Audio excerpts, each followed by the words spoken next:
loud. The voice of truth. He is the voice of truth. And it doesn't matter if it's coming from your voice or my voice. His word is the truth. And sometimes even when we don't know, we have to ask ourselves, do you really believe what you say you believe? Do you really believe every word in there? Because there might have a time that you have to stand on that. And then you find yourself in your biggest fear with the lion, like Daniel, or in the fire.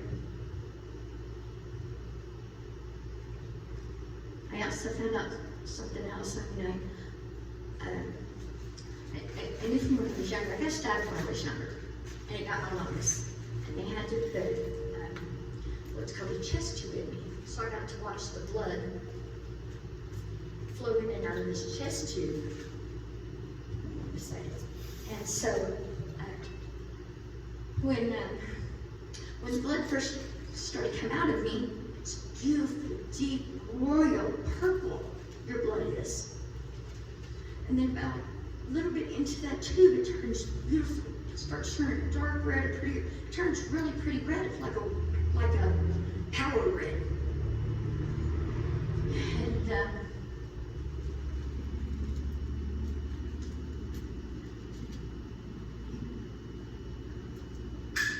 when air hits blood, it turns colors. And I kind of was like, that's kind of like sin in my life. I'm created with loyalty, with pure blood. And the world turns my pure blood, my beautiful royal blood, purple blood, into power, strength. Red. Dirty, poisonous, red blood. And then I had to remind myself that my body is of this world, but my spirit, this world can't mess with. And so, as the weeks went on, I didn't know how to deal with things. And I didn't want to tell nobody. And then I went to the doctor the next day, and I felt like I stood away from people because I didn't want to get sick.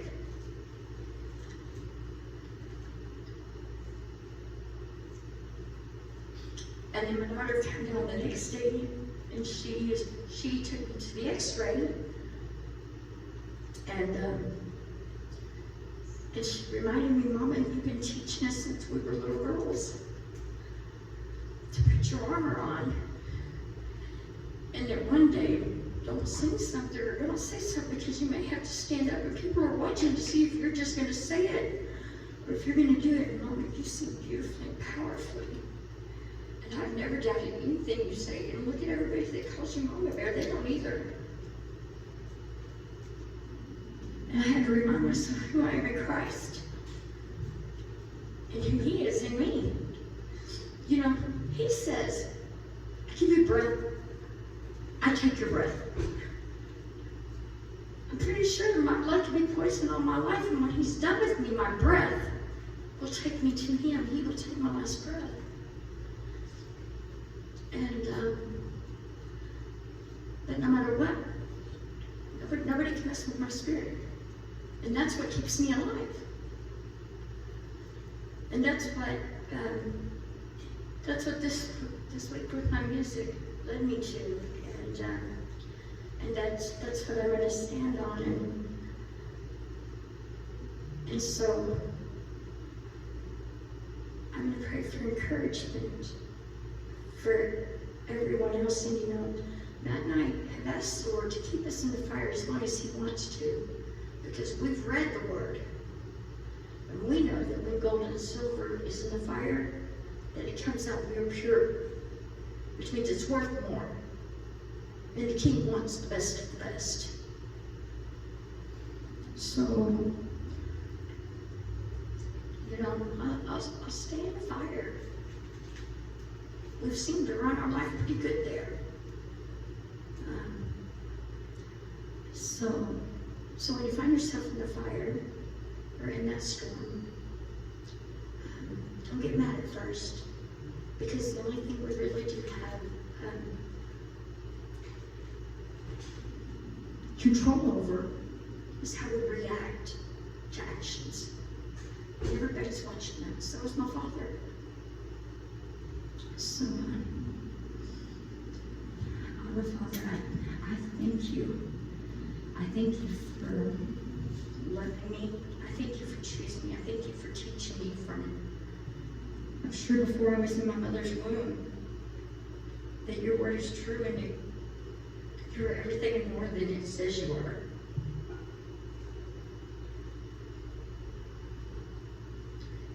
Thank you for giving me faith that I can stand on, that you get the glory, and that through everything that happens, it's all about you getting the glory. And that when we realize those things, and it makes things so much happier and joyous. And I thank you.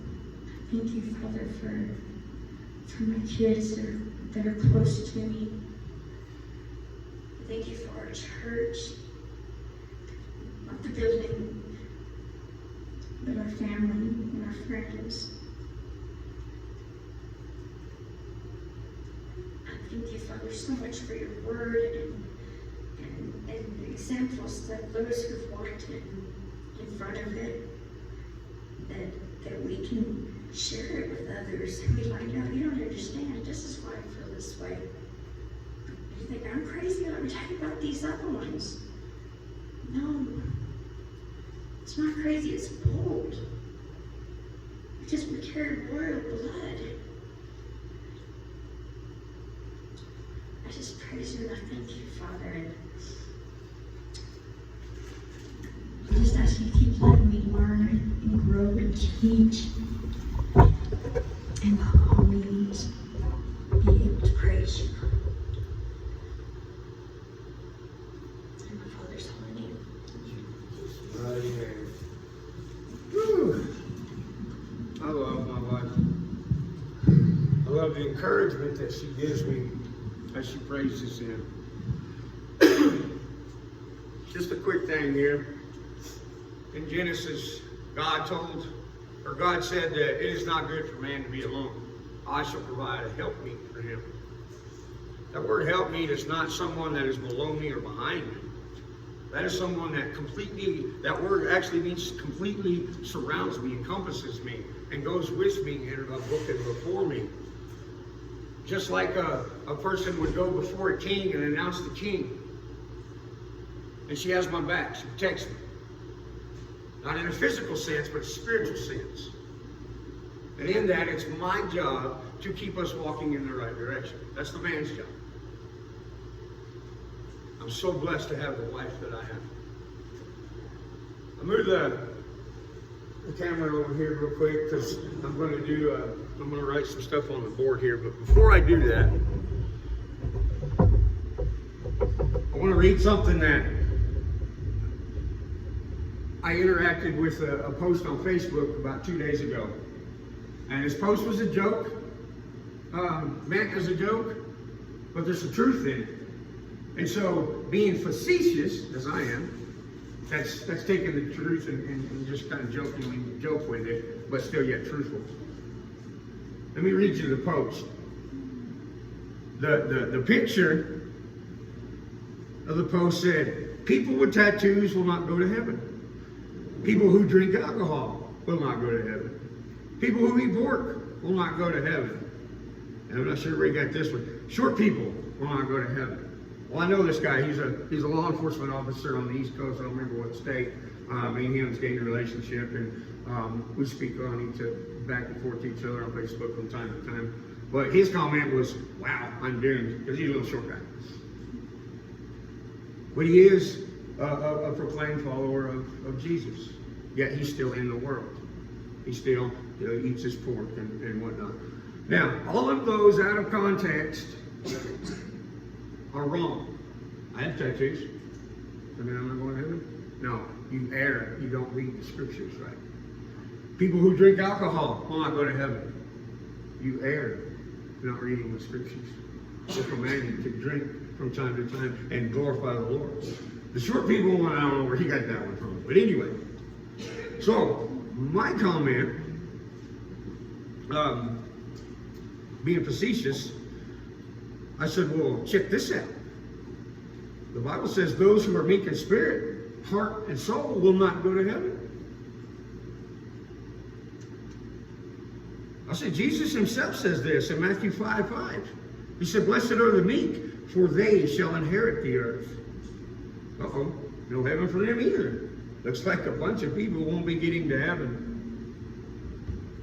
Well, this morning, just a few minutes ago, as I was closing out my phone, getting ready to record, seen I had a little ding. Somebody called my name out on Facebook, and this was this guy's comment. It says, Master, I need a witness. That's heresy you speak.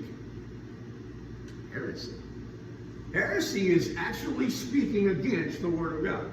That's what heresy means. He said, I need a witness. You're speaking heresy. First of all, I was joking and being facetious, but being truthful also. Because we have this false idea, just like I was speaking on in announcements this morning. We don't go to church. We are the church. We go as the church to assemble in a building or likewise. But our speech patterns causes us to get off. Because it's, by saying I'm going to church is implying that you are not having nothing to do with God or the church 6 days out of the week. But then you come and be a part of it for a short little hour. And most is, Pastor, don't go over 30 minutes or we're going to hang you. We're going to get a new pastor. That don't work here, does it? We don't go to church. We are the church. We assemble as the church. But our words and our speech patterns implies that otherwise. Just like a few weeks ago, I said, I do not believe in God. I can't believe in God. I know God. I know Him just as I know you guys. When we speak correctly, when we think correctly, we'll speak correctly. When we think and speak correctly, we'll begin acting correctly. When you speak incorrectly, think incorrectly, you're going to operate incorrectly. Trust me. Fill your mind with garbage, junk, 20 hours of the day, and then try to take one day and put good stuff in there and see what comes out. It's not going to work very good. Just like the modern church today, are you saved? Have you been saved, brother? And you don't understand even what saved means. Saved means is to have salvation. That salvation is to be redeemed by the King of Kings and the Lord of Lords. To be ransomed back. What is ransom? Watch a movie. Somebody gets kidnapped. They send a ransom letter, right? This is the demands we want in order to get your loved one back.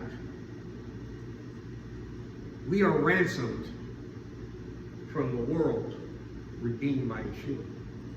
What was that ransom? Scripture says, without blood there can be no atonement. It takes blood for atonement. The scriptures also say the life of the being is in the blood. Blood is important. When Adam and Eve fell in the garden, and Adam and Eve recognized they were naked. Yes, they were physically naked. They didn't have nothing. They had everything exposed. But that's exactly what it means.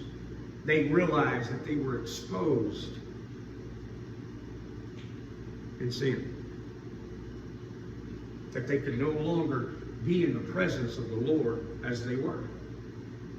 Because it requires perfection in order to be in the presence of the Most High.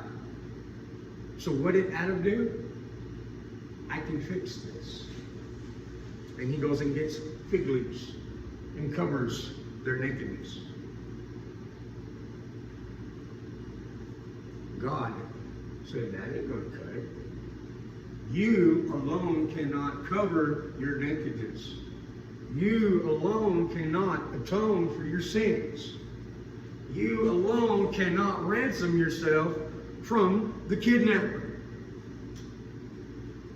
We're in the case today where we have been put in the world, we're kidnapped to the world, and Yeshua, the King of Kings, received a ransom note for you, demanding his sacrifice and his blood, his perfection. He's already done it. All you got to do is walk in that. So are you saved? When were you saved?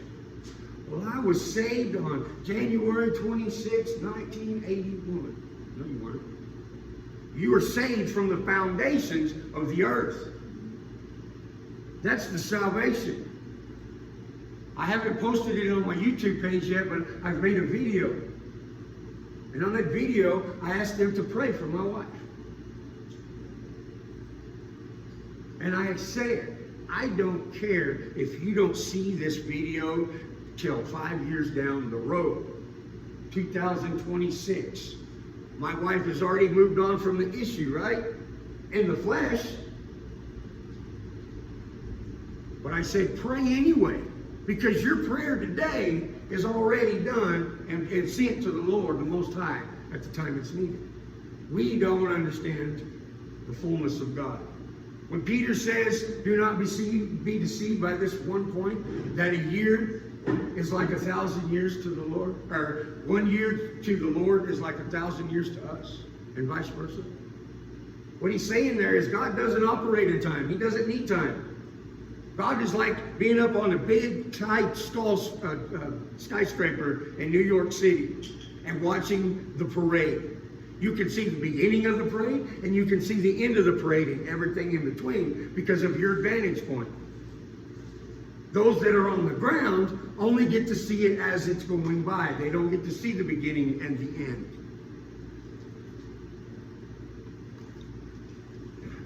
So, that's it. We operate both linear and cyclical. We talked about this the first week of Torah portions. Linear is a straight line. I was born in 1976. Today is 2021. This is my linear life. Yahweh has given us time for us to understand our existence in the flesh. But in this linear line of time, there is 6 cycles in this here. In my life, these cycles were, I come and I finally heard who Jesus Christ was, Jesus Messiah, when I was 26 years old. Was the first time I heard Jesus spoken of. Didn't know who he was. Doesn't matter the day. That's when I first heard about Jesus. I got on fire for Jesus in this time. I was on fire for him, reading and learning. Because of life's troubles and because of my decisions, going from being on fire to Jesus, I walked in a time of apostasy. Apostasy is simply walking away from your faith and your belief, whether it be in God or anything else. That's apostasy. I walked away. I still claimed that I was a Christian. I still claimed I believed in God. But nothing in my life would tell you so. Then Yahweh said, that's enough. And he come back to me here. And I began getting on fire for God again. Truly this time. This was a false faith. Today I'm true faith because I don't believe in God no more. I know God. I failed because when I was on fire for God, the only thing I was concerned with was the prophecy of God. When's the end coming? That's all I studied. And so since I had no foundation in Messiah, it was easy for the enemy to come, take my faith away from me, and cause me to walk in a new direction. just go ahead and do it this way. Does that make sense that we live in a linear time, but we have cycles in that? Well, that same concept works in the overall scope of God. As we read the quote, Old Testament, Torah, Tanakh, prophets, as we read that, we see that Yahweh chose a certain race of people to be his. A lineage of people. And in those scriptures, Yahweh says, I will always provide and leave a remnant of my people to continue the faith in me. And he does. Always leaves a remnant.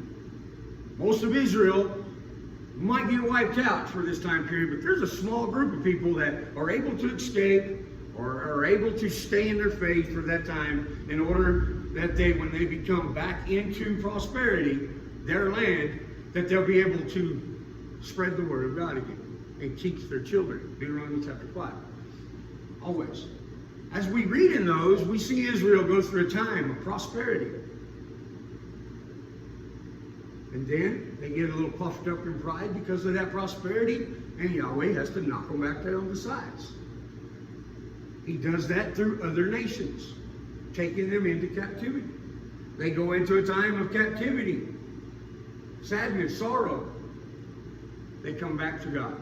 That's human nature. When I'm rich and successful and everything's going right in my life, thank you, God, but I don't need you, God. I got here on my own. I can stay here on my own, right? Don't need God. But when everything is coming down on me, when everything is just terrible in my life, oh, God, save me. Save me, Lord. I need you now.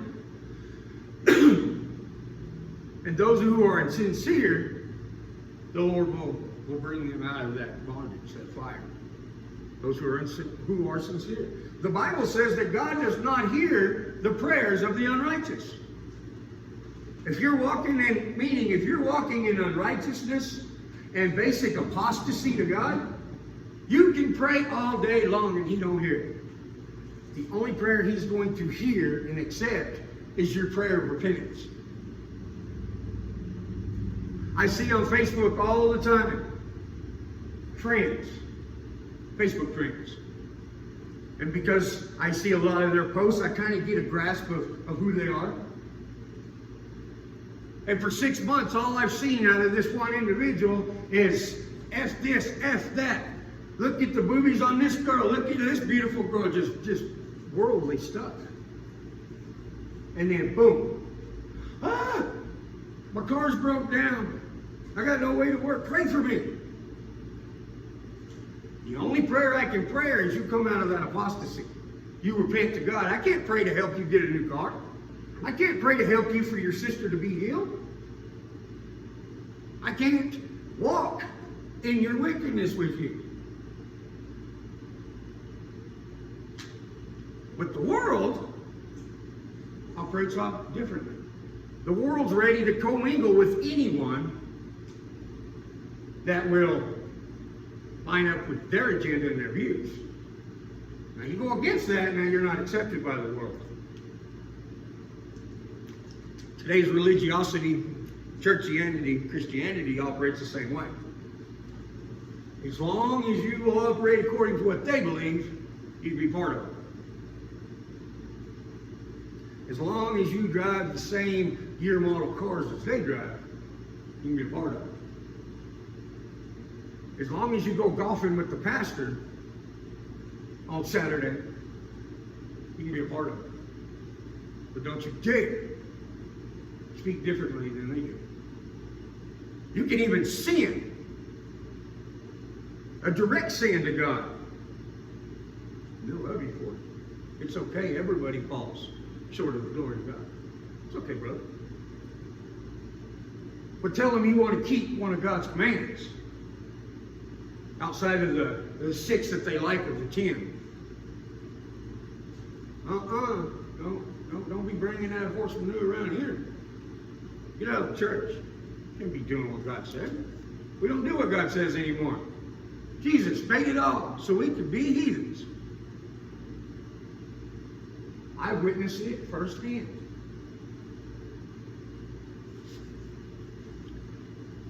So, my response to that guy's comment, need a witness. His short response.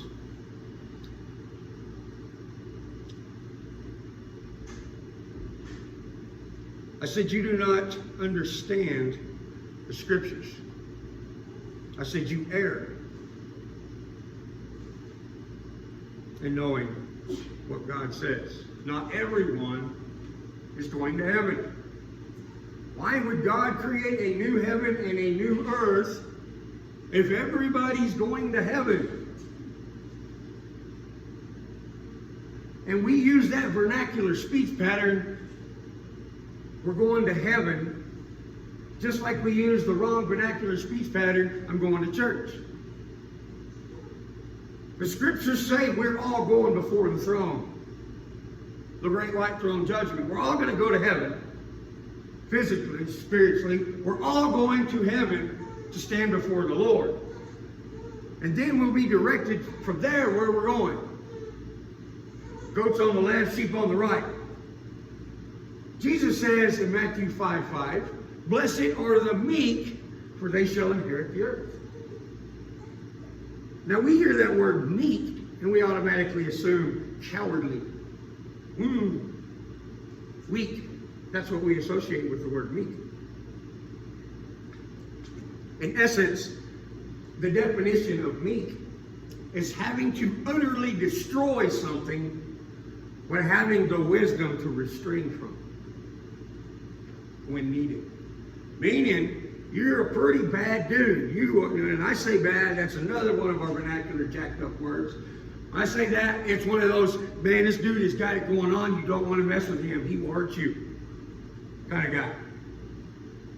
But he's also described as a teddy bear. He wouldn't hurt a fly. That is meek. That's what Jesus says, the meek shall inherit the earth. Why? Because the meek are going to be on the earth ruling and reigning for an eternity with Yeshua Messiah. Understand the scriptures. Jerusalem comes out from the clouds and comes down. And Jesus rules and reigns from there forever. We will rule and reign with Messiah who are meek. Meaning we are righteous. We walk boldly. We refuse to compromise God's word or our integrity. And those are the ones that Yeshua is going to pick and put in place and rule over others here on earth. And I'm not going to get into who we're ruling and reigning over today, because that would take us in another direction and we'd be here 5 hours. But understand, are you saved, brother? Do you know you're going to heaven? Is misspeaking. Yes, there's truth in it. But understand saved. The false idea of the evangelical Christian in this modern era of, if you've decided to accept Jesus as Messiah in your heart today, come down to the altar and give your life to Jesus and ask Him into your heart, is biblically incorrect. And the little sinner's prayer is nowhere in the Bible. It's nowhere in extra biblical writings. What is it? It's a technique that early evangelicals in the Christian church of the modern era used to distinguish those of the church and those who are not.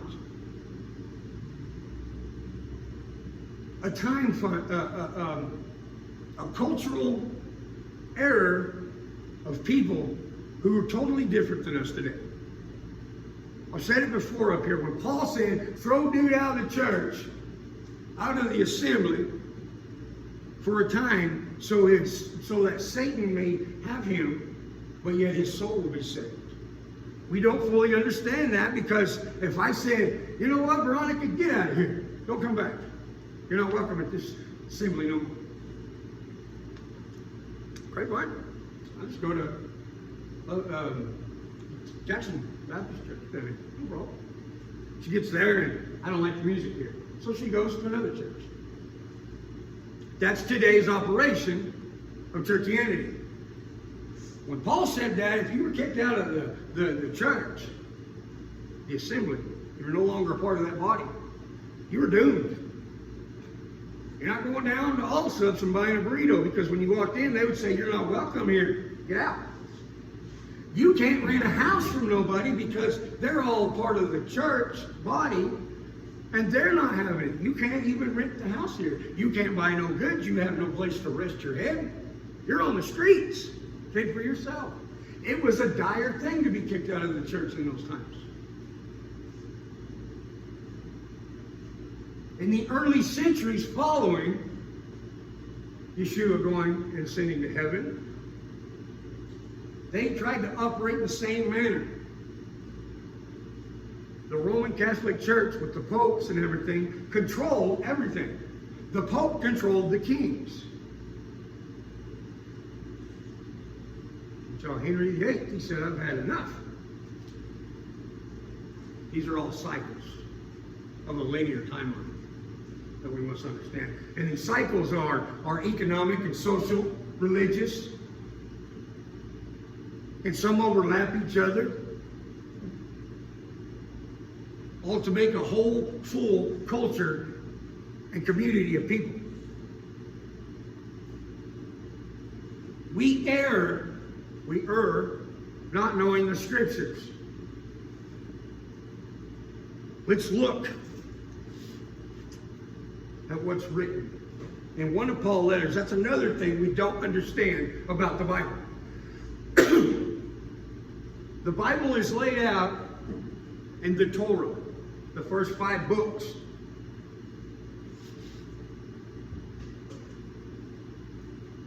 Then you have the Tanakh, which are the writings of wisdom and literature. Then you have the prophets. Then in the New Testament, you have the Gospels, which is Matthew, Mark, Luke, and John. Then you have the epistles, or the letters written to the established church bodies by Paul, by James, by Peter. Those are letters that they wrote. Specific letters. Now, Timothy did not write Timothy. Paul wrote a letter to Timothy instructing him how to operate and keep these churches going in the right direction. And then we have Revelation. Revelation is not the revelation of John. It's the revelation of Yeshua Messiah. He literally took John and gave him an open vision of the entire operation. He's up on the skyscraper seeing the beginning of the parade and the end of the parade. John got to see in an open vision the entirety of God's plan. John got to see what's going to happen in the end times and wrote about it. John's seen F-16 fighter planes, A-1 Abrams tanks, aircraft carriers, Huey helicopters, machine guns, bombs. He wrote about all these things that he had no understanding of what an airplane was, or did he? He had no understanding of nuclear bombs. And so he's trying to capitulate and write what he's seeing.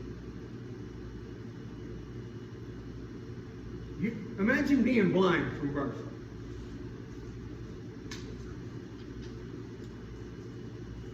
Or even not blind. Describe to me blue without using the word blue. Describe it for me. What is blue? But you can't use the word blue. Wow. That's a brain burner. Imagine I have a candle up here. And when you walk in, it's lit and it's burning. And I have a ruler beside it. And when we start assembly, I look at the measurement and we'll say it's 6 inches. After 30 minutes, I look at the measurement, and it's 5.5, or it's 4.5 inches. It's burning a 1/2 inch an hour. Or it's burning a 1/2 inch every 30 minutes, so it's burning an inch an hour. We, through our visual, being able to understand mathematics, we can ascribe that candle is burning 1 inch per hour. That's all the information we can gather from that. It's burning 1 inch an hour. My question to you is, how tall was the candle before I lit it? How tall was it? It burns an inch an hour. How tall was the candle when it was new and I didn't light it? We don't know, because we don't have the information of the start point. My question to astrophysicists and pseudoscientists: if science has to be observable, testable, and repeatable,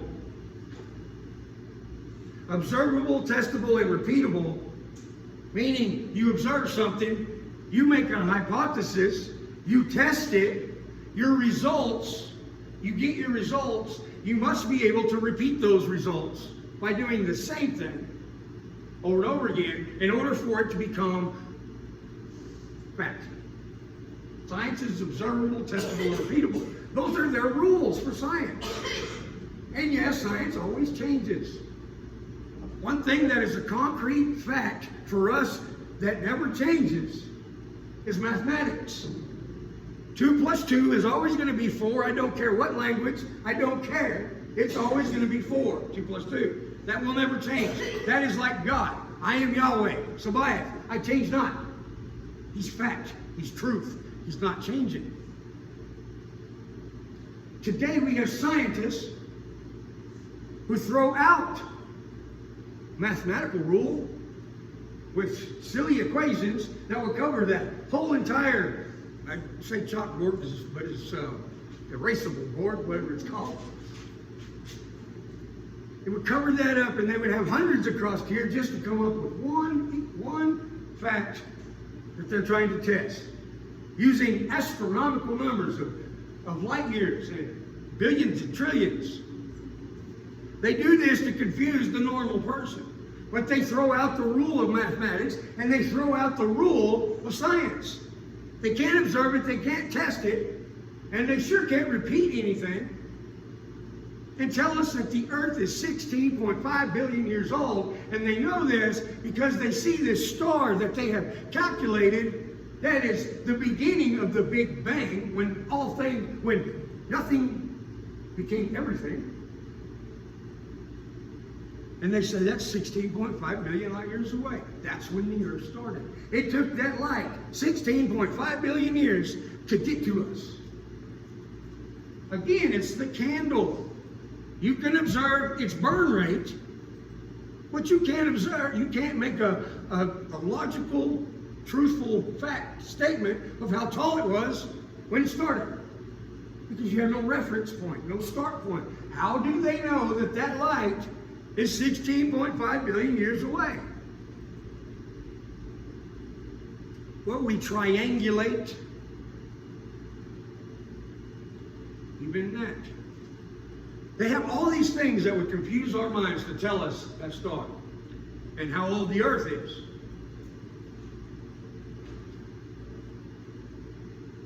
Let's read Paul, 1 Corinthians chapter 10. Trust me, this is going somewhere.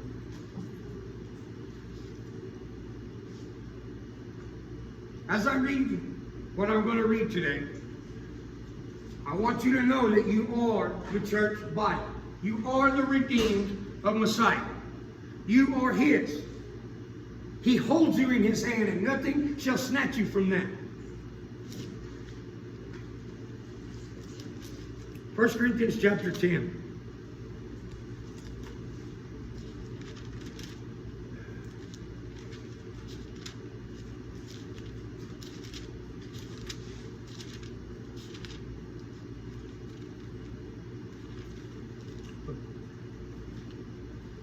1 Corinthians chapter 10. But before I read that, you got to turn. I'm just going to read a quick little insert here from Deuteronomy chapter 32, verse 6.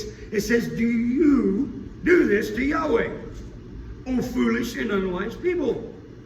Is he not your father who bought you, who created you, and established you? Remember the days of old and consider the years of many generations." God bought us, He paid for us, and He's established us. That's Deuteronomy 32:6. Write it down. I want you to know who you are in Messiah as we read today, because it matters. Verse 1 says, "For I do not wish you to be ignorant, brothers, that all our fathers were under the cloud and all passed through the sea." Meaning they were all walking with God's guidance. That cloud that went before them by day and the light that went by night. And through the sea, when He opened the sea and let them pass on dry ground, it wasn't the wind that pushed the sea out of the way so they could go through. Had that had been the case, it would have been muddy, muddy, muddy. Have you ever seen a pond that dries up?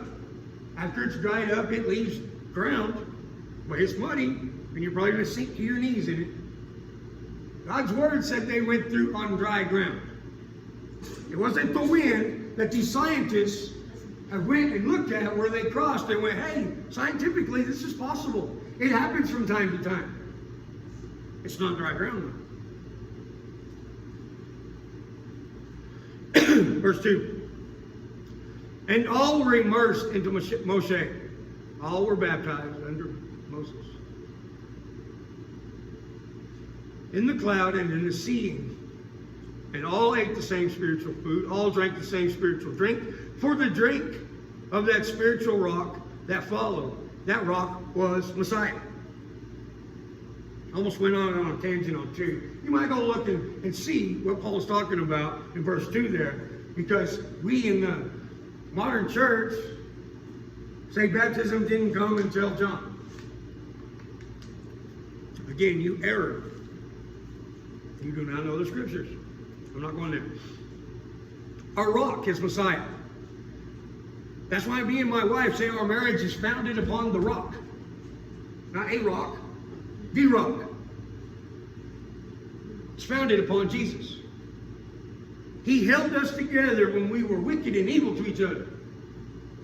When we hated each other, He held us together for such a time as this.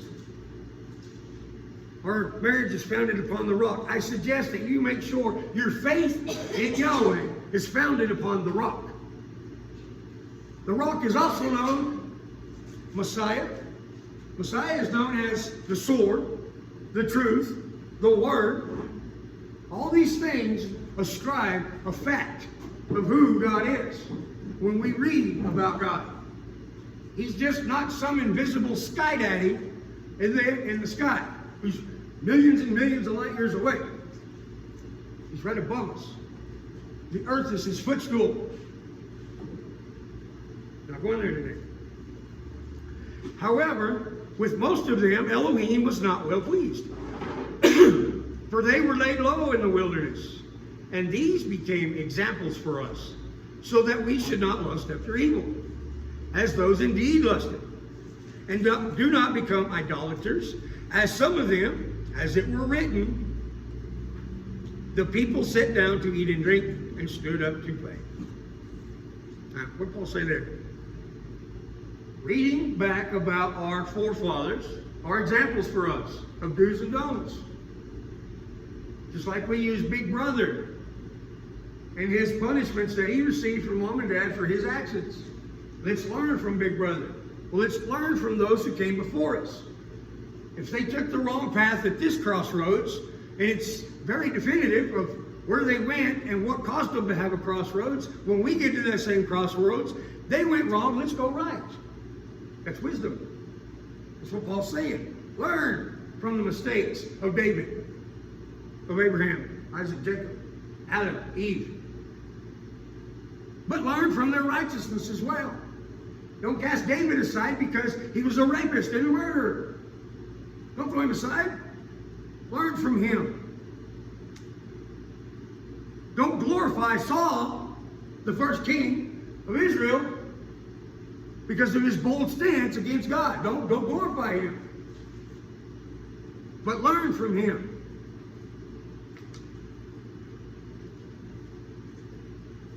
People in our own lives today chew the meat, spit out the bones.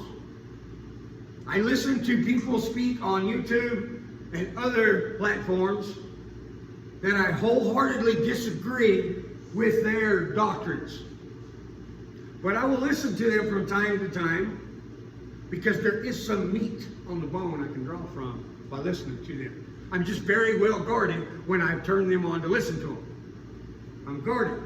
I know where my faith is, and I don't allow them to persuade me otherwise. Here's one good one for you. Just heard it the other day. Everybody know who Creflo Dollar is? He's a pastor on TBN. TBN is a religious network with an agenda. They're wicked. What's Christians like? The world will call him a black pastor. I call him just an inspirational speaker. I'm not going to identify him as one of the Lord's. Jeremiah 3:15, I shall give you pastors and shepherds after my own heart to lead you and guide you and direct you. I'm not going to classify him as that because he's not. He leads and directs people by the tens of thousands. And he's one of the richest men in America. But I'm also not going to classify him by his skin color. Why? Because I am learning, I am moving myself to speak correctly. I first thought it, I'm going to speak correctly. This agenda that we have today of racial division is ridiculous. And it's stirred up by the way people speak. Quit saying, I have a black doctor, or a white doctor, or a Chinese doctor. You have a doctor. And if that doctor is practicing medicine correctly and operating correctly, then he's a doctor. But if he's prescribing things to kill people and he's doing things outside of what his medical profession has already decided is truth, he's not a doctor. He's just a man practicing medicine. Illegally or legally. Don't classify people wrongly. That will help you with your speech patterns. We don't have black pastors, black doctors, black presidents. We have presidents, doctors, lawyers. I don't have black friends. They're friends. Quit speaking wrongly. The one I hate the most. Baby daddy. I am not my children's baby daddy. I'm their dad or their father. And next to that one is abortion. Hate it. We call it that because it softens what it does. We tell children from a young age, we start teaching them abortion. As you get up into the middle school areas where you can actually reproduce, you're taught abortion. If you don't want the baby, go have an abortion. Abortion is a military term to abort the mission. It's a military term where they are going to accomplish a task.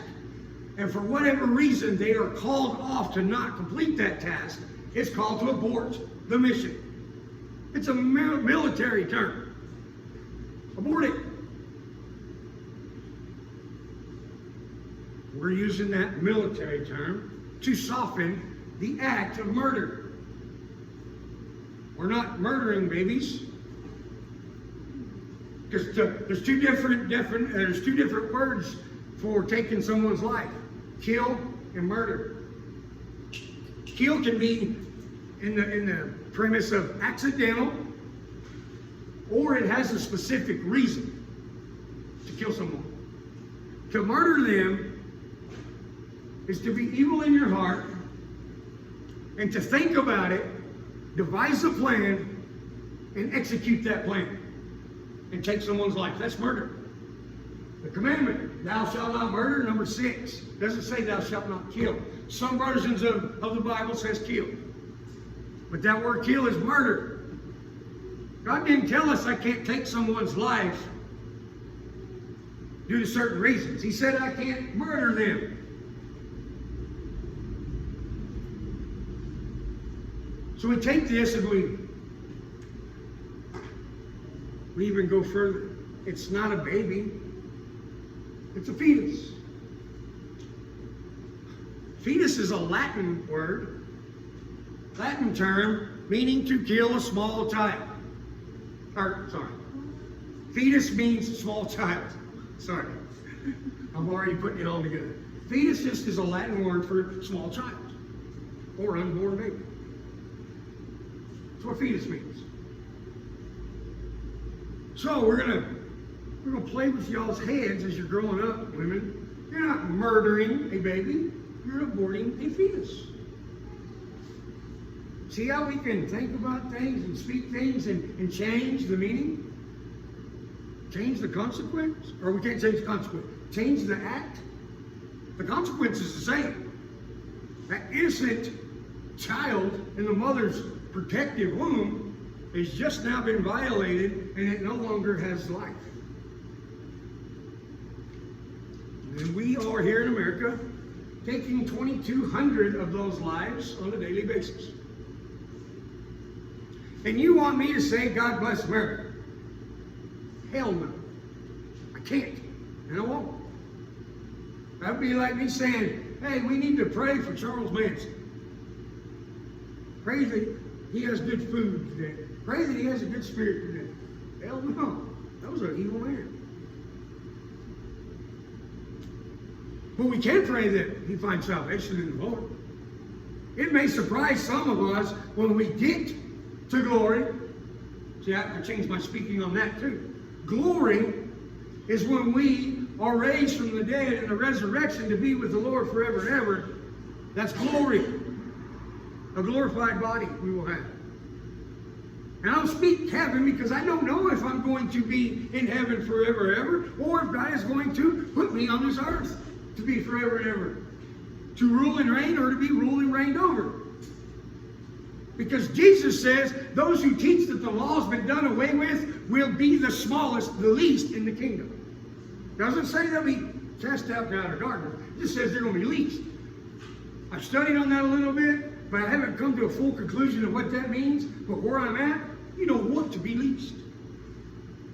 It's going to be a very boring eternity. That's kind of where I'm at now. Still got studying on that one, or a lot. Or speech patterns. Let's continue on. Do not become the idolaters, verse 7. As some people do, as it was written, the people sat down, ate and drank, and stood up to play. That's Exodus 32. That's when they built the golden calf, and that's when they decided they would take and attach a celebration to the name of God. Actually, they would make a celebration their own way and attach God's name to it, call it good and holy. And God said, that's an abomination. I'm going to extract them, or exterminate them from the face of earth. What'd they do? They created an idol, Santa Claus, Easter Bunny. They created a celebration of fun and games and said, it is Jesus' birthday. We shall celebrate. We all know it's not Jesus' birthday, but this is what it means to me. Well, the Israelites said, we shall make a feast and celebrate what we have done with this calf and praise it in the name of God. We're good that way. As long as we put God in it, we're good. It's the same thing as if I rape a woman and say, it's God's got me. God's telling me to do it. She needed it. She deserved it because she was wearing those skanky clothes and teaching her a lesson in God's name. Is that going to work when you go before the judge and jury? Does that even work amongst your peers? No. Well, if it don't work for that, by the same logic, it can't work for Santa Claus and the Easter Bunny. I heard a story just this week. I'm going to go off topic a minute. This week, there was a lady on a subway train that was videoed by several people, onlookers, as she was raped.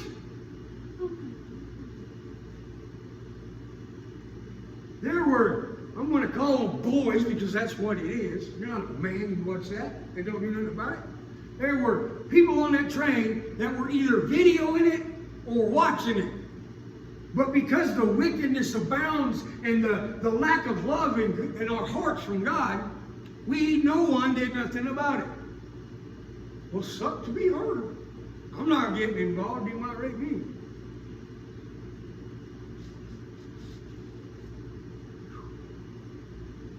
That's just one story of evil amongst our culture today that is becoming prevalent. And what one generation tolerates, the next generation embraces. Again, it's part of those cycles of prosperity and then into bondage. We have the Lgbtq movement. Lesbian, gay, bi, trans, I don't remember what Q stands for. It's not going to be long until they put a P on the end of that. LGBTQP for pedophilia. Because we're beginning to accept a grown man having lustful thoughts and even going so far as to have actions of that lust on children. And beginning to become accepted. For one, if you do any kind of research at all on our elected officials in Washington, every one of them are pedophilias. Every one of them. Look at Joe Biden. Sleepy, creepy Joe. Basement Biden. All the videos he has of these little girls, he wraps his hand around their waist, getting close to their breasts, and smells them. There wouldn't be no President Joe Biden today if years ago he would have done that to one of my daughters. There wouldn't have been a Joe Biden because I would have executed, killed. Not murdered, killed. And I'd probably be in prison for it, but he wouldn't be sniffing no more little girls. This is the culture we live in, y'all. It's accepted.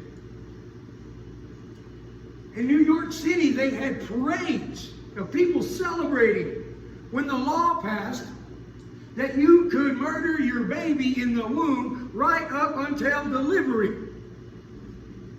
Woo! Praise the Lord, we can kill them, kill more of them. That's why you'll never hear me say it with these Pokemon stickers, the jabs, you'll never hear me use the phrase, my body, my choice. You know why? Because that's what people in the movement of killing and murdering babies, that's what they use on their protest signs for the mothers who are going to have their babies murdered. My body, my choice. So I'm not going to use their narrative and dialect for my purpose and say, my body, my choice. I'm not going to. The Lord will give me wisdom to speak otherwise. What are we doing? Are we speaking correctly? Are we thinking correctly, speaking correctly? And then we act correctly? It's just like having a rope tied to you and being pulled in a direction. You can't stop that direction. You're being pulled in. That's what happens when we think it and then we speak it. Change your mind, change your life. Same thing with the model of where we live. Get the right model of the beginning and all the other pieces will fall together. This is what Paul's telling us. It says, neither should we commit whoring, as some of them did. And in one day, 23,000 fell. 23,000 people were killed. The consequences for them creating that wicked holiday, we'll call it that, that celebration of the calf. 23,000 men lost their lives at the hands of Levites, of the Levite men. They were commanded by God, all right, Judah, take your sword, go kill your best friend and your grandpa.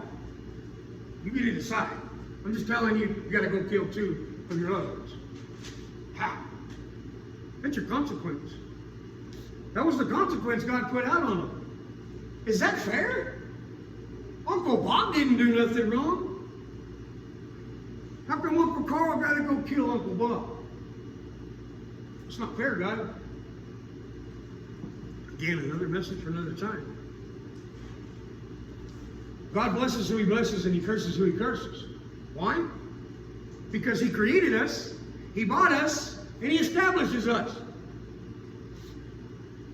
If I create a little wooden boat up here, I bought all the materials for it, I created it, and I set it here for a purpose. If I want to let y'all look at it, I can do that. If I want to rush it, I can do that. It's mine. Nobody gets to judge me on that. So why do we think we get to judge God on His directives, His instructions? Psalm 24. Let me turn it real quick.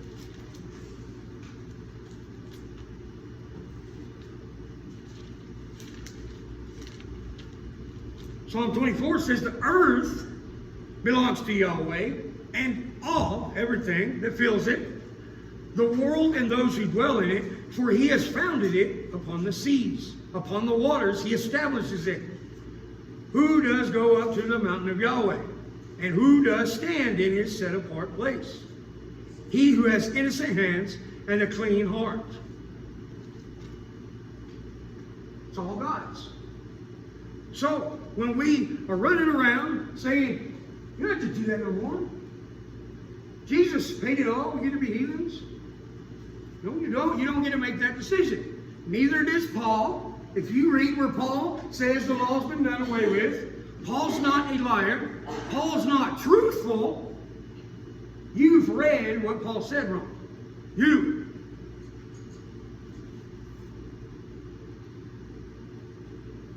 Verse 9. Neither let us try Messiah, as some of them tried and were destroyed by the serpents. Neither grumble, as some of them also grumbled and were destroyed by the destroyer. Now, Paul's still speaking on Israel as they come out of Egypt. When we read the Bible, we've got to establish rules to read the Bible, to read God's Word. First of all, we got to set in our hearts: is God true? Is His Word infallible, inerrant, and never failing, regardless of translation? God will give us the truth through this. We have to establish that first, or we have to be working on that. Because you're probably not going to establish God's truth if you've never read His Word. So that's a cyclical, linear thing. It's first, but it's always establishing God's validity. Second thing we have to do is we have to understand we've got to read it all in context. If I write you a letter that's 4 pages long, and you say, ooh, that's a lot. I'm going to read the beginning, and I'm going to read the end, and I'm going to say, I know what Matt just said to me. We don't read letters like that to each other. We read the whole thing. Why do we take the epistles of Paul and do the same thing? Well, I'm standing on this one verse right here. Paul said that. Okay, but that one verse that you're standing on, if you just stand on it alone by itself, you can make it say anything. No different than if me and Tabby were having a conversation, and my conversation was, man, Trevor is driving me up the wall. I love him to death, but I'm going to kill him. And you walked in on that conversation just as I said, I'm going to kill Trevor. Now you're going to take me out of context. You're going to go to the police and say, I heard Matt say he's going to kill Trevor.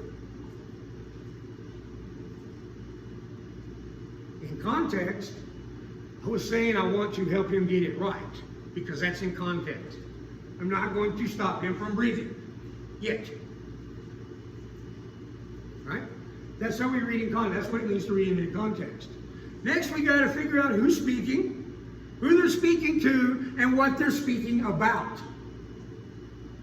If we don't know that Paul is talking about the Israelites, and we don't know that that is referencing when they made the golden calf, and then made a celebration and attached God's name to it, and then in context, God's saying for that one reason, I am going to wipe them off the earth. If we don't understand that, this is just wasteful reading. We're just like, oh, all right, well, let's keep reading until we get to some good stuff where Paul says, you don't have to do that no more. So those are the rules for reading Yahweh's Word. Another rule that's in there is let the Bible, let the Scriptures interpret the Scriptures. Most oftentimes, right here, Paul is reading and talking about Israel in Exodus 32. If you're in Exodus 32 and you don't understand that, come read some of Paul's writings and it might help you.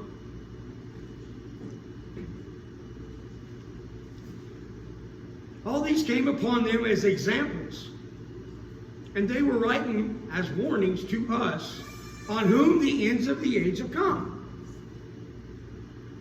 There's a verse that a lot say, see, the Bible's a liar. Paul said the end of the age was on him. Jesus said, those standing here will not taste death. Again, you err not understanding the Scriptures. Again, I'm not going to go over all of these today because we'll be here forever, but think about this. There are verses in there that if you don't understand them, will make God to be a liar.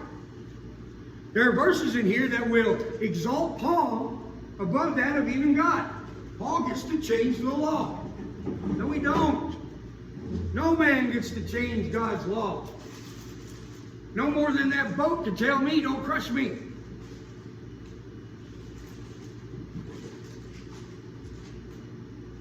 Therefore, in the 3rd century, at the Council of Nicaea,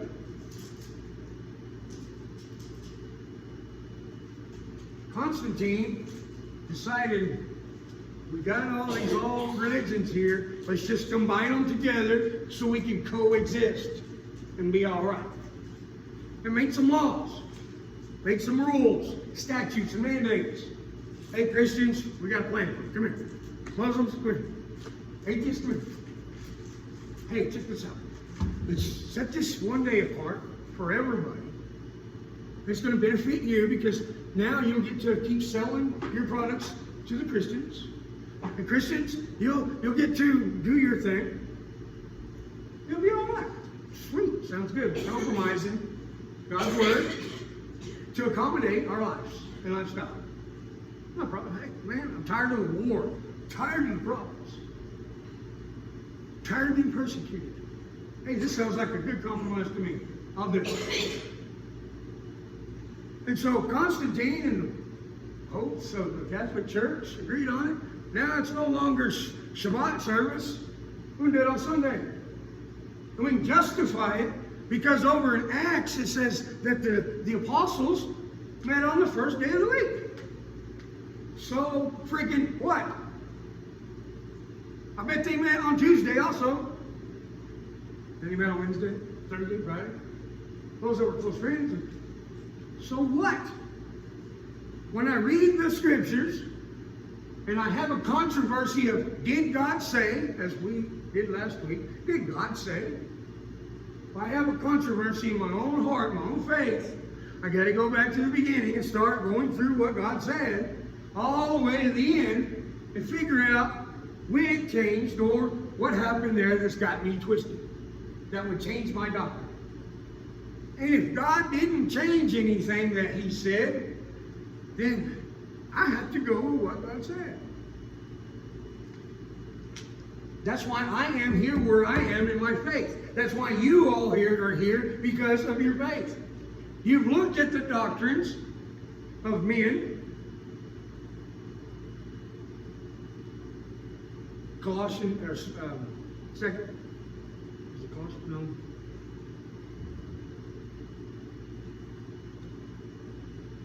Yes. Colossians chapter 2. When Paul is speaking of the new moons and the law being nailed to the cross. He says the law being nailed to the cross. That's what some versions of the Bible uses as the law. If you go look up what Paul said in the Greek when he was speaking, that word law is not Torah, but doctrines and dogmas of men. Those are the Pharisees. Used to read the scriptures, and then they had their own book called the Talmud that they would take and give their twist and turn and understanding of the scriptures and write it in there. And that was an ever-flowing book from the high priest to the high priest, and only the high priest could write his notes in there. That was the Talmud. But the Talmud is what they dealt with and used to control the masses with that doctrine. It wasn't the scriptures, it was the doctrines and dogmas of men. Just like today, we have the Book of Mormon. It's similar. Joseph Smith took what the Bible said and went, some of it, and he made his new Bible. He went going so far as to say Jesus Christ came to him and gave him 7 golden tablets of truth, that now is the time for the generation to change and become like this here in America. False teacher, and the way he spoke, now we have a whole religion of Mormons who believe that book, that Jesus Christ is a created being that didn't exist but then became into existence, no different than me and you didn't exist and we came into existence. But Jesus Christ and Satan are brothers. This is the Mormon religion. It's not their foundation, but that's one of their doctrines. Wow. That's heresy. Borderline blasphemy. But in Colossians chapter 2, that is exactly what Paul is talking about, being nailed to the cross. Not the Torah. Not the don't eat pork. Don't have idols. Don't do Christmas. None of that. Nothing God said was nailed to the cross when Jesus died. Jesus created a bridgeway for the common man, you and I, to have a personal, direct relationship with the Most High. And His blood was a once and for all sacrifice, atonement for all of our sins. All the way back to Adam and all the way to the last man born. There's that doctrine in question. What happened to the people? How did they get salvation before Jesus came? Again, you err in Scripture. You don't understand that, yes, we're on a linear direction and cyclical operations, and we don't understand death. Because God told Adam, you will surely die. He ate it. Did he die? No. He did eventually. He began dying from that moment. We don't understand death. Here's a good question for you. There was no death before Adam sinned, right? There was no death. Everything was perfect, right? So we can't have anything 16 billion years prior to man, right? Because they died off. Plants died, animals died before Adam was created. If we go with that model, right? You have death before sin. You have a problem. Your scientific method's not going to work there. You apply the scientific method to God's Word. There's no death before sin. We got a problem. We're going to fix it. It's observable, testable, repeatable, right? I mean, I can observe that the Bible says no death before sin. Sin created the death. When God told Adam and Eve, you will surely die, how would they have understood what death is? What's death? I dare say that Adam was a perfect being created in the image of God. He would make Einstein look like a fetus. There's a just something to think about. There's no death. It'd be like me when I asked you to take the word blue out and describe blue for me without using the word blue. That's where we're at with that when they were told they would die. How do they even wrap their mind around what death is when they don't know death? Or do they? And we don't know death.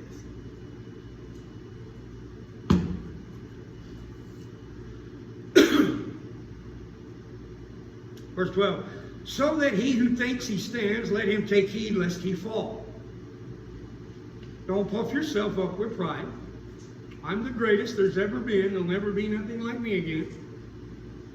Don't puff yourself up or you will fall. Verse 13, here's one that the world loves. God will never do anything that you can't handle. Horse, monkey. He will crush you. He will put every problem on you until you get your act straight. God won't put nothing on you you can't bull. He'll destroy you. But here's the deal. As he puts on more than you can handle, it's so that you understand you need him. Listen. Verse 13, no trial, no temptation has overtaken you except such as is common to man.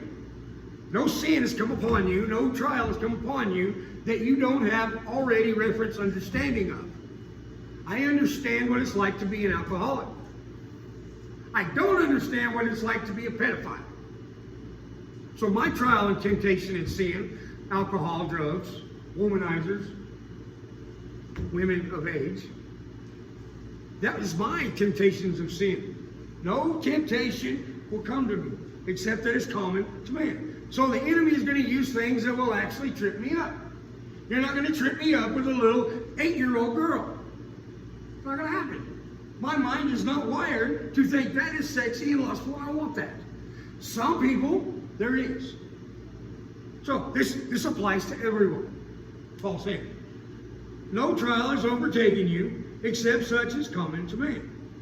But, or, I don't like using the word but, and Elohim is trustworthy, who shall not allow you to be tried beyond what you're able. There's where the world says that. See, God won't put more on you than you can handle. Because we stop at the comma right there. Again, take it out of context. You err.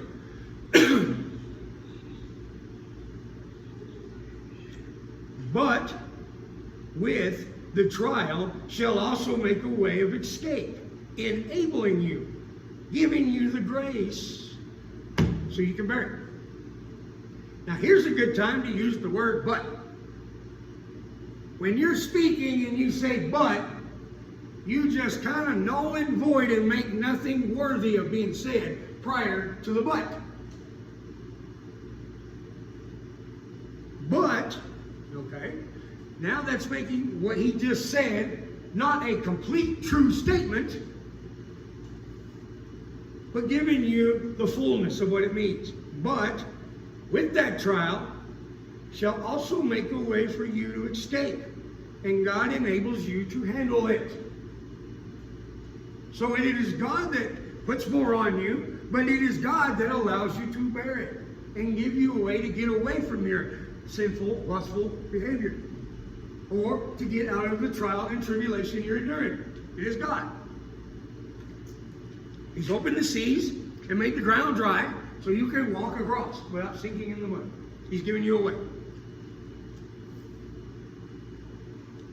Therefore, my beloved ones, flee from idolatry. That means run. Now, Paul is speaking to, here we go, let's go back to our rules. Paul is speaking to converts in Corinth.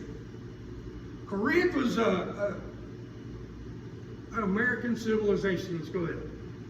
Corinth had all the glory. You were free to do whatever you wanted to do as long as you didn't cross the rule of Roman, the Roman rule, Caesar. They had bars and taverns. They had everything a man would have to lust for. Everything. They even had a temple where they'd go to, and they had queens and her handmaidens that would lay at the gates and allow you to pick which one you want to lay with and have sex with.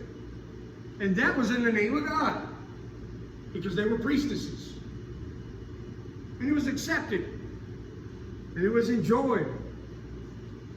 Paul's talking to that type of culture as they've converted to Messiah. Look, guys, I know those things are there. I know your tradition is to do Christmas and Easter. I know that. But here's what you got to do. It's time to come out of that and put your focus on God. I know you've been taught this all your life. And I know that you've heard it 1,000 times. Grandma was so good that if she don't go to heaven, none of us will go to heaven. I know that. I get it. But here's what God's telling you to do. Now, how he judges and deals with Grandma and Grandpa for celebrating Easter all this time and Christmas all this time, and how they were die-hard Baptist members, proclaiming to love God, but never told Matthew, who was very close to them, about Jesus.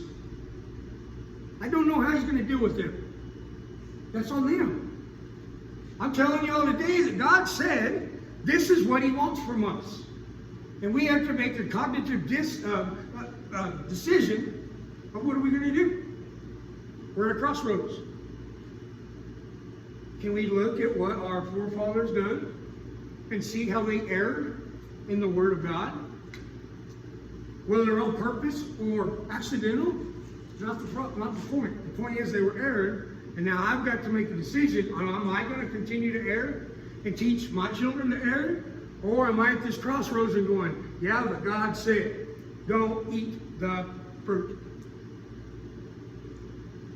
God said, put on your armor, the breastplate of righteousness. Walk in his statutes and commands. That covers all your good stuff right here, your heart, your liver, so that nothing hurts it. The righteousness. Put that on. Put on the armor that covers your feet, so you don't cut your feet up on the way, so you can go and preach the gospel. The shield of faith. Have that one. So your faith is strong. And God said it this. God said he never changed his law. He wants you to meet on Shabbat and do no work. Have that faith that God is who he says he is. Have the sword of truth. The sword that cuts even to the asunder of the soul and spirit, the bone and marrow. That sword that when he cuts, it takes out the lies and the fallacy and gives you the truth. That sword. And they put on the helmet of salvation. What is the helmet of salvation? The helmet covers our head, our mind, our eyes, right? The salvation. Are you saved? Yeah, November 1st, 1985, I was saved when I come down to the altar. No, you weren't. Are you saved? Yes. When were you saved? Yes. That's the answer you can give. That's what Paul is telling them. Guard yourself. Guard the truth. Know God. Don't believe in him. Know him. And as you walk in Corinth and all these things are tempting you, stand on God's word.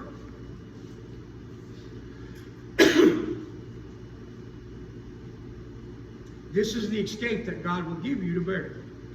Verse 14, therefore, my beloved ones, flee from idolatry. I speak as to wise men. Judge for yourselves what I say. Wait a minute. Isn't Paul the apostle of God? Or Jesus, Messiah? And Jesus says in Matthew 7, judge not lest you be judged. We got another one of those uh-ohs in the Bible, right? Because Paul says, judge for yourselves what I said. Now, if you understand what judge not lest be judged means, then this is no issue with you when you read it. Because you know you don't have the authority, judge not, to condemn someone to hell. So like I said, I don't know how God's going to judge Grandma and Grandpa. I don't know. But judge righteously. Hey, man, I saw you with that girl the other night. You got a wife and 2 kids at home. I'm to judge that he's being sinful and approach him with that. Give him the truth, and now it's up to him what he does with it. Judge what I say.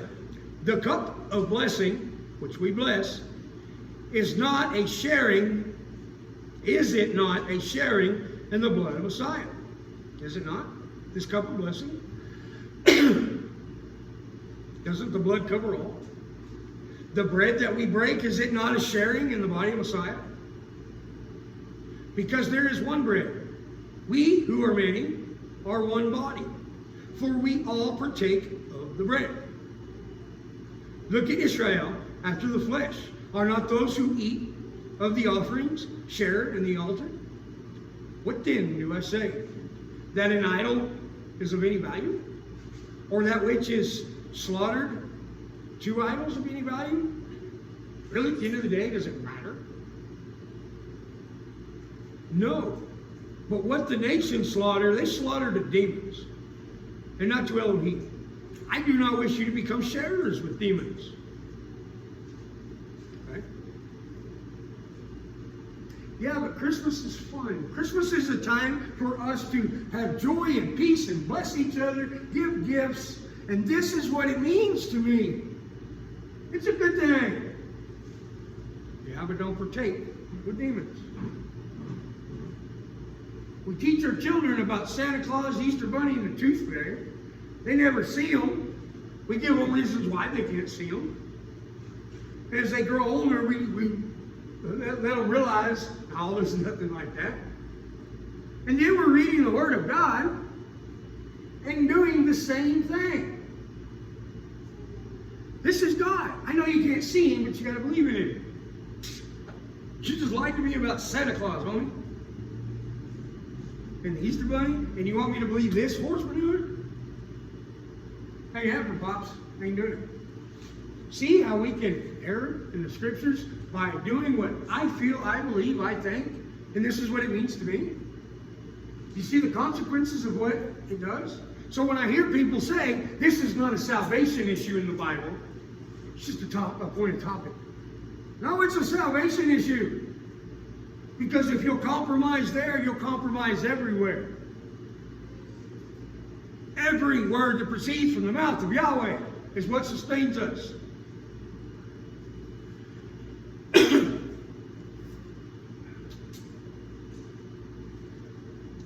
Look at Israel.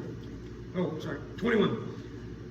You are not able to drink the cup of the master and the cup of demons. You are not able to partake of the table of the master and of the demons. You've got to make a decision. Are you God's chosen followers, called and chosen? Are you, or are you not? Can't sit on the fence. And what the advantages of following God today is, and then what the advantages of following the demons are the next week, because it's convenient for you to bounce back and forth. God ain't putting up with that. Revelation 3:16. I would rather you be on fire for God, or I'd rather you say I don't really believe in God, rather than you to be a church-going, Christmas and Easter type person claiming me. Lukewarm. I'd rather you be hot or cold, because the lukewarm, I'm gonna spew out of my mouth like vomit. I can't wrap my mind around what it looks like for God, the Most High, the Creator, to vomit something out of His mouth. But I bet it ain't very pleasant. I'm just gonna go with what I know about God. It's not gonna be pleasant. Be one or the other. Now notice the cup of the master. Ask me after service what exact scripture that is, but Ezekiel talking about the cup of wrath, the cup of indignation, that Yeshua, Messiah, is going to have to endure on the cross. When Jesus was literally sweating blood as He prayed to the Most High about what was fixing to happen to Him, about what He was fixing to endure, was not what the Roman soldiers were going to do to Him. Not what man was going to do to him, what Yahweh was going to do. There's a pastor, I don't know his name, and I don't really care for much of his doctrine, but he says this, and it gets me. He said, God looked down upon the Son, and he looked at you, and he put your sin on his Son.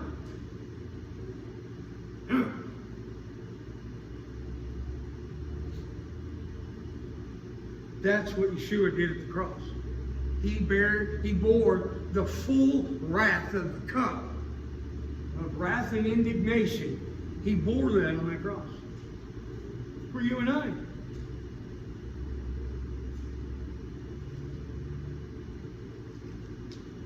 It's funny. Again, people err in Scripture. The Scripture says, because of that, you and I will not endure God's wrath. That is the one verse somebody's standing on, their teeter-totter on it, because it's all they got, that we're going to be raptured away. Because he says, God will not let us endure his wrath.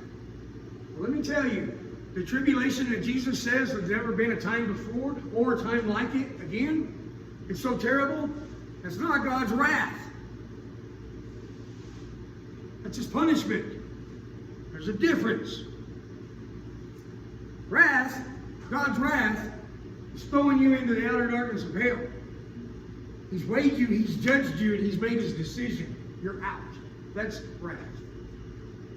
Punishment is what some of us endure, is what David endured when he committed sin with Bathsheba, raped her, had her husband killed. The punishment was the baby that come from that died. That's punishment. Did David move forward and be righteous in God and be one of God's most beloved beings? Yes. He didn't pour his wrath out on David. He poured his punishment out. We err when we don't understand what's being said.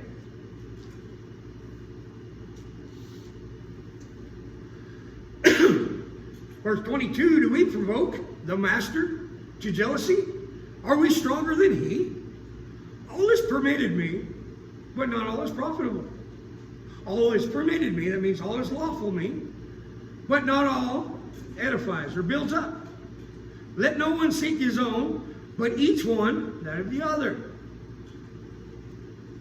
What did Paul just say there? I don't get it. All is lawful for me, but not so profitable. Again, everything's lawful for me. I can do it because I'm walking in the truth, but it does not edify. All it's saying there is, John 8:32, you shall know the truth, and the truth will make you free. Paul is completely free in God, Messiah, Yeshua, because he understands him, has a relationship with him. He knows what God likes and knows what God hates, and he tries his best to stay on the side of doing what God likes. God has standards, rules, and direction, instructions. Paul knows these, and they're all lawful for him. They're all. He can do it all. But not all is profitable for him to do. Not all of that is edifying to the rest of those who are still struggling and trying to get their mind grasped about God. Not all builds up. Maybe a stumbling block for someone. You have to be careful of that. Let's go back to that Facebook post. If you drink, you're going to hell. Where in the Bible does it say that? Please show me. It says don't become a drunkard. That's what it says. If you drink 1 or 2 cups of wine, is that sin? Probably not. It might be, depending on who you are. That's what Paul says. Everything is profitable for me, but not everything is good to do. The more we come into truth, the more we understand that this is not a book of do's and don'ts, but a book of walking in righteousness in our lifestyle. Not just on one day a week, but our lifestyle. And that lifestyle has directed us to be in a position where we enjoy where we're at in our faith. I enjoy believing or knowing what I know. Going to Sukkot, celebrating Passover. I love those things.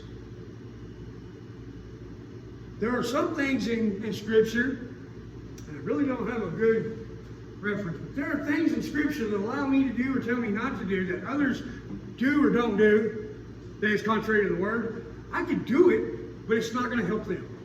And it's really nothing that I really want to do anyway. There's really no need of it. That's what the Pharisees did. They took little things. You choke on a gnat while you're swallowing a camel. What's that mean? It means that you're arguing or you're making this big deal out of something that's nothing. But something that's nothing, or something that's something, like the camel, you're not worried about it. You got everything all twisted and distorted. The Pharisees throwing a fit because Jesus' disciples didn't wash their hands before they ate some bread. They would have thrown a wall-eyed fit if they'd have went around a drilling rig with my roughnecks. I'd see oil and grease dripping off people's hands while they're eating a sandwich. That's what we did. That's why we're not getting the seaweed, one-liner stuff. And if we do, it's just a couple of days, just feel better. Don't need no judge. Verse 25. Here we go, Christians. That's what Paul tells you. You eat whatever is sold in the meat market. You ask no questions because of conscience. For the earth belongs to Yahweh and all that fills it. Elohim 24:1. Psalms 24:1. I just read that. As I'm reading this today, this is new bread for me just as it is for y'all. When I seen that comment this morning, I knew where I needed to go.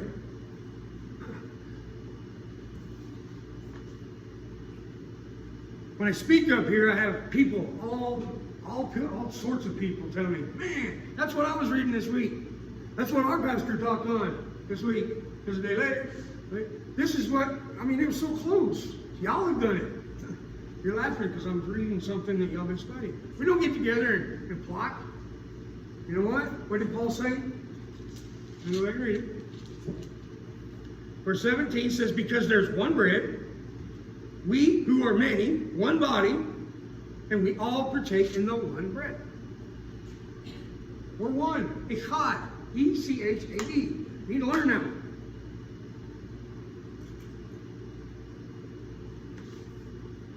Did Paul just say there, God's law's been done away with? Exodus 11. Sorry, Leviticus 11. Did Paul just say, eat whatever you want? Or it's lawful now? No, he did not. It's the Christian's verse that they stand on, actually falling over and drop, because that's a little. Eat whatever's sold in the meat market, asking no questions because of conscience. Verse 27. And if any of the unbelievers invite you and you wish to go, you eat whatever is set before you, asking no questions on the account of your conscience. And if anyone says to you, this was slaughtered to idols, do not eat it because of the one pointing it out to you, and on account of the conscience. For the earth belongs to Yahweh and all that filleth it. We break down what Paul just said, all the way from the meat market. In Leviticus 11, God says, don't eat it. This is the law. He doesn't say if you eat it, you'll die. He says you're sinning, you're breaking my law. Which is what y'all in a... What's that word?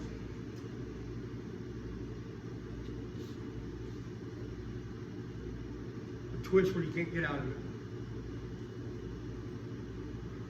Paradox. Fixing it, put y'all in a paradox. Because in Leviticus, it talks about, let's go read this real quick so we got a little reference here. Let's go to Leviticus 11.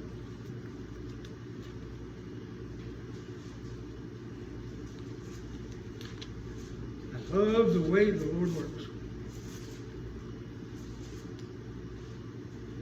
All of Leviticus 11 is God classifying what is clean and unclean to eat.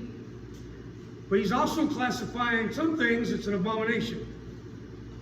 Because in verse 6, he says the hair, or let me skip to the comma, because it chews the cud, but does not have a split hoof, it's unclean to you. The pig, though it has a split hoof, completely divided, yet it does not chew the cud, it is unclean to you. Their flesh you do not eat. Okay? The flesh, you don't eat it. He doesn't say, you make a decision, but you shouldn't eat it. He says, do not eat it. It's unclean. Now, there's a difference between unclean and abomination. Verse 8 says, their flesh you do not eat, and their carcasses you do not touch. They're unclean to you.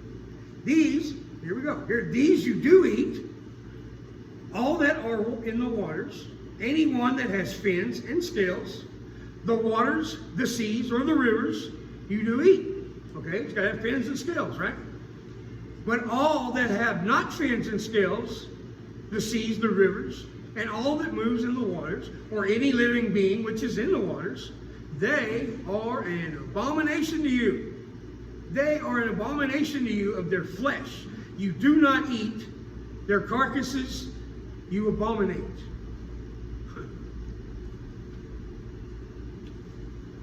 All that have not fins or scales in the waters are an abomination to you. Let's go back to Corinthians. So we just heard what God said. The rabbit, the pig, those are unclean for you to eat. So when you become unclean, there's a law for that. We'll get there one of these days, not today. There's a law for when you're unclean, how you are to operate, the process to operate to become clean again. It's not a death sentence. It's not a death penalty. Abomination is. If God says it's an abomination, that is the worst of the worst. Figure out in your mind the most despicable, disgusting, terrible thing you've ever seen. Vision that, and then multiply that by 10, 20. And you're still not even close to what God calls an abomination. He just said anything that didn't have scales and fins, and you eat it, it's an abomination. Uh-oh, catfish lovers. I ate a lot of it.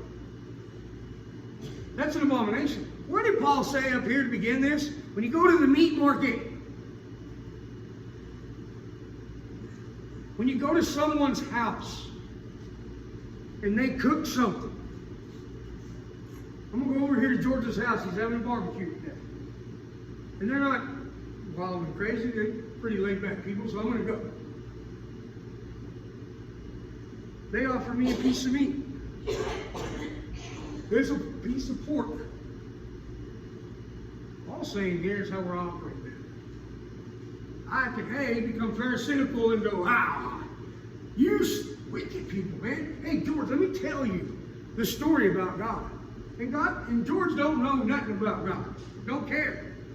But George is an all right guy. Let me explain to you why we can't eat pork. And you go become pharisaical, and you're going to try to lay the law down in front of him. You're going to make a big deal about this piece of pork that he's offered you. What have you just done? Have you glorified God? You glorified yourself in your knowledge of the Bible. You glorified yourself, but you have not glorified God. Because now you've offended George. And all the people around are going, man, that dude's lost his mind. From that point forth, nothing you can say is ever going to have any meaning to anyone that was in that sphere of influence that you spoke in. Nothing you say is going to matter to them because they've already classified you and put you in a box that you're a fruitcake and a nut.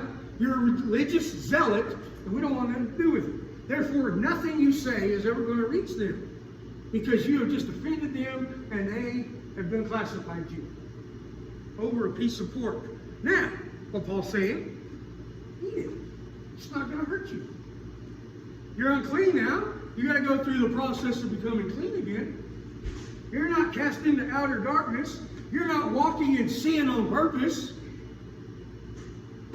You're doing something in the love of God that may affect them down the road because they're going to hear later that you don't eat pork, and they're going to come to you and go, hey, dude, what's up? What's up, man? I didn't mean to do that to you. And then you get the open door opportunity to plant the seed of God.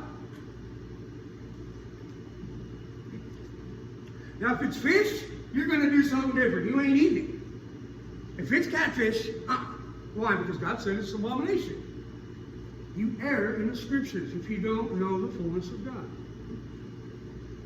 Now, I'm not saying if you eat a piece of catfish that you're forever cast out. Don't hear me wrong.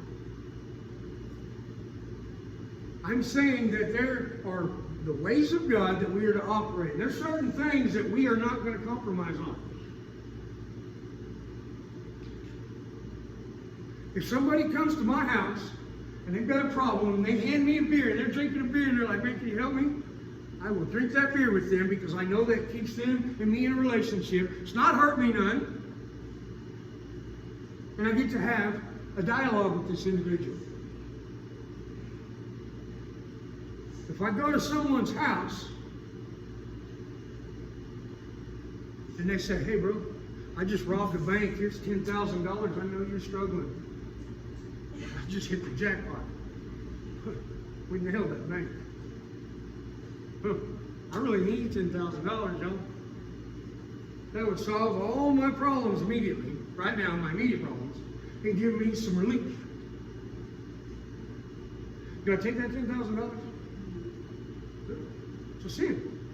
I shall not steal. I'm not directly sinning against my Lord.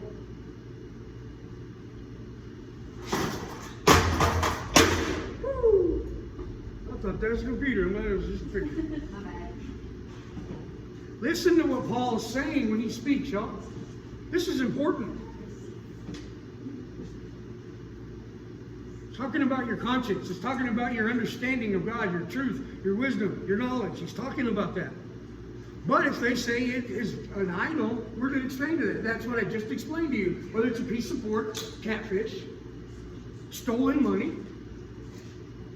That's what Paul is explaining to you right there. If they tell you straight up that we sacrifice this to Buddha, don't eat it. Just say, man, I'm not hungry. You ain't got to make a big deal about it either. I'm not hungry. I just ate before I got over here, man. And the stomach ain't feeling right. I'll get some later. And they're all talking. They know they're not going to pay attention to later whether you get some or not. Oh, that's lying to them. No, it's not. What happened with Samuel, with Samuel, when God told him, go anoint King David, because Saul is no longer my king. What did Samuel tell God? I can't do that. Saul is the king right now, and he's got a lot of followers. If he sees me anoint David as king, I'm going to die. What did God tell him? God said, well, okay, take your red heifer and just go and tell them you're slaughtering this heifer in the glory of God. Did God tell him to lie and be deceitful? Yes, he did. Another paradox thing. We're going to get to them all, y'all. We're going to grow in that understanding of all of these paradoxes that we have, but I can't do it all in one day. But I can start presenting them. And each individual, it may be like, man, that's the study I want. I don't want to study that right now. So as a body, in a couple of months, may have somebody come and work us out of this paradox. That's what the body does. That's why we forsake not the assembly together of the brothers and sisters. Because what interests you may not interest me. And I'm never going to study it. And vice versa. But together, I'm going to study my part, you study your part. We're going to learn more about God. Feel me? That's what Paul just said there. He didn't just say, eat pork if you want to. Eat all you want. All the ham sandwiches, get it. Verse 29, it says, now I say, conscience, not your own, but that of the other. For why is my freedom judged by another's conscience? But if I partake with thanks, why am I evilly spoken for what I give thanks? Therefore, whatever you eat or drink or whatever you do, do all in the glory of Yahweh, Elohim. Cause no stumbling either to the Yehudim or the Greeks or the assembly of Elohim, as I also please all men in all matters, not seeking my own advantage, but that of the many, that they might be saved.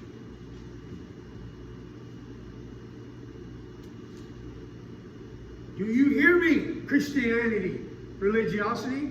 Paul is not telling you to eat all things if you give glory to God for doing it.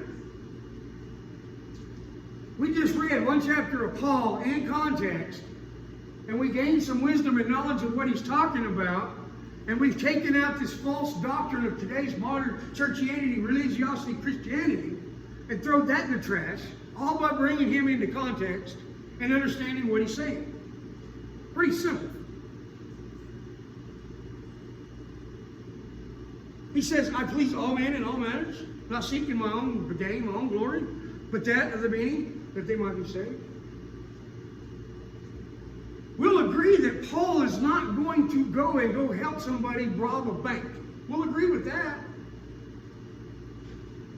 Because that's a big sin, right? As long as they're big sins, we'll deal with them. But if that's not a salvation issue, we're not going to worry about it. And we're going to continue to sin and not ask for forgiveness. That's Saul. That's what Saul did. I'm asking everybody to become like David. Don't be like David. Don't hear me wrong. But do what David did. Look at what they did in the past. What did Saul do at that crossroads and go wrong? What did David do at that crossroads and go right? What did David do down the road that he went wrong? We look at all these examples to help us in ours. And if we read this in context, nowhere in there does Paul begin saying, eat ham sandwiches, bacon. For one, he's talking to a culture that has nothing to do with hogs and pigs. They probably don't even have a ham, neither the Greeks or the Jews. Why would you talk on a subject that doesn't even have any bearance in your life? You wouldn't. Read these things in context. We did not go anywhere where I wanted to go. Matthew 22, and we'll finish up. And I'll just kind of cruise through it. Because this was actually the title.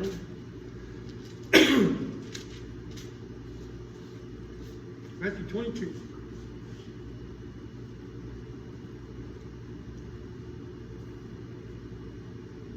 And Yeshua responded and spoke to them again with parables and said, the kingdom of heaven is like a man, a king, who made a wedding feast for his son. He sent out his servants to call those who were invited to the wedding feast, but they would not come. Again, he sent out other servants, saying, say to those who are invited, see, I have prepared my dinner, my oxen, my fattened cattle, and the slaughter. And all is ready. Come to the wedding feast. But they disregarded it and went their way, one to his field, one to his trade, and the rest, having seized his servants, insulted and killed them. All right. Hey, y'all, come to church. I'd love to go, man, but, back in, all right, let's go back to Sunday worship. I'd love to come, but Sundays, man, that's whenever I spend with my wife and kids and we watch football. This is the day I get to work on my truck. I love y'all, but it's off. That's the sermons. Or, hey, dude, I know I usually come, but I got tied up with work, and I had to replace some packaging that's been leaking all week long. But I chose this day. I'm not going to make it. It says the rest they seized and killed him. But when the king heard, he was wroth. He was angry. I create all this. I put this buffet of food out. Got the music band coming. Got the bouncy houses for the kids, and you reject me? It's free? Ugh.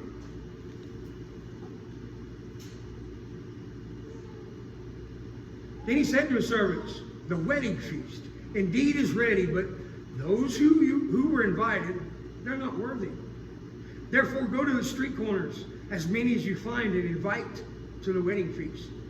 And those servants went out to the street corners and gathered all whom they found, both wicked and good. And the waiting hall was filled with guests. And when the king came in to view the guests, he saw a man who had not put on a wedding garment. He said to him, "Friend, how did you come in here, not having a wedding garment?" And he was speechless. The man was speechless. Then the king said to the servants, "Bind this man hand and foot, take him away, throw him to outer darkness, and there shall be weeping and gnashing of teeth. For many are called, but few are chosen." I'm going to stop right there on that. I'm going to skip ahead here a minute. Many are called, few are chosen.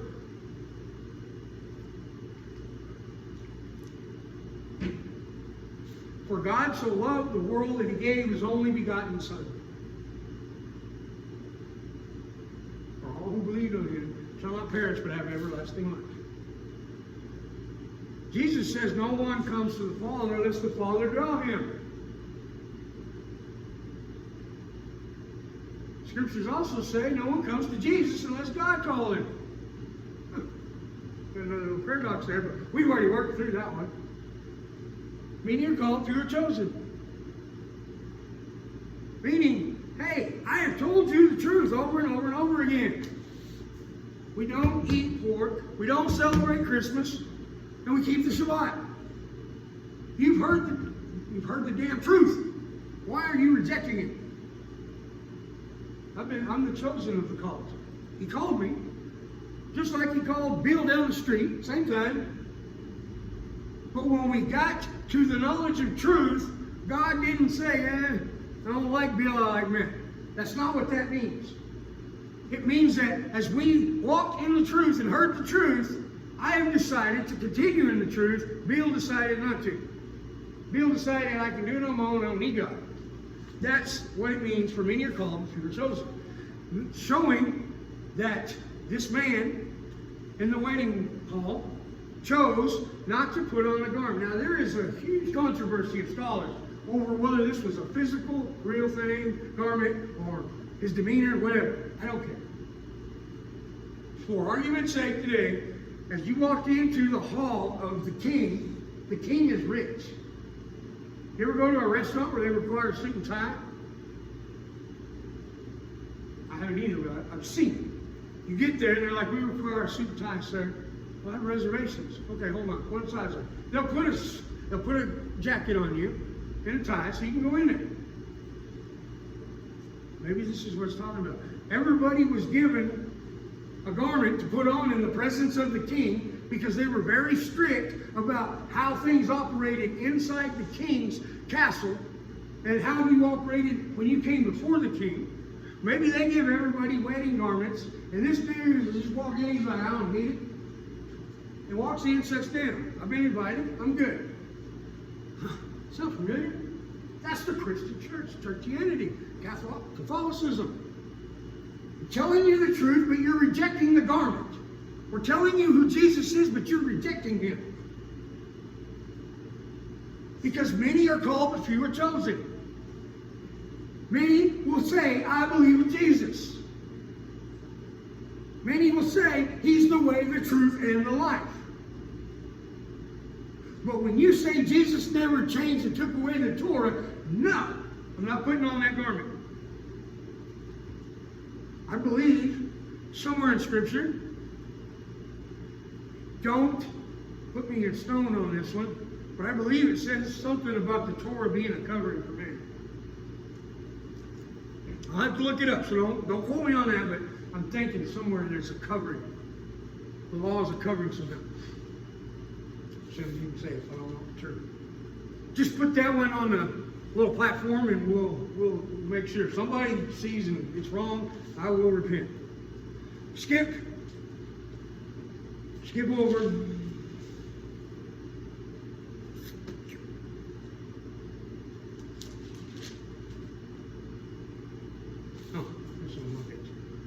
All right, he continues to speak there and talking about Caesar and the coin and taxes and whatnot. Verse 29, Yeshua answers and says to them, "You go astray, not knowing the Scriptures, nor the dunamis, the power of Elohim. Right? He goes on to explain to them the paradox that they were having. He explains to them the truth. If you go on and read there, you'll see where they went, mind blown. All right. Can't get him now, we'll get him later. That's what churchianity does. When you try to explain the truth to them, we're out. Yeah, I know, you can't, I can't argue with the scriptures you give me, but I believe and I feel.